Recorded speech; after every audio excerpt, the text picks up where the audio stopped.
Se avete anche solo il minimo dubbio che la relazione non sia quella che voi desiderate, comunicatelo, perché è solo in questo modo che avrete salva la vita.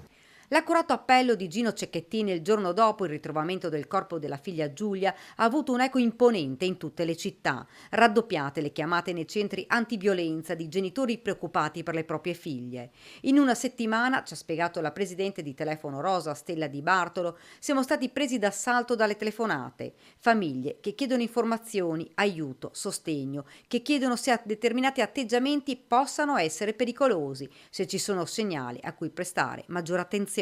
Chiedere, un aiuto, un consiglio, anche segnalare un comportamento dubbio e creare quindi un ponte, in modo che comunque si conosca che c'è la possibilità di avere delle indicazioni su certi comportamenti. Anche perché per esempio noi all'interno del Telefono Rosa lavoriamo con tutte operatrici rigorosamente donne, perché questo ci è richiesto,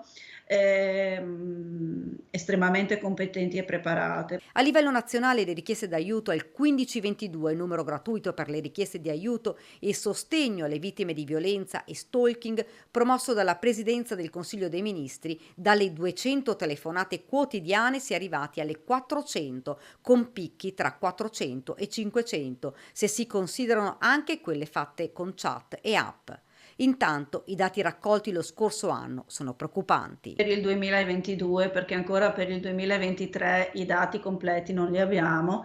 Il centro antiviolenza Telefono Rosa di Treviso ha ricevuto per la provincia di Treviso 370 chiamate. In carico ne abbiamo preso 176 donne. Un trend che non accenna nemmeno a diminuire. Per noi non è un buon segno.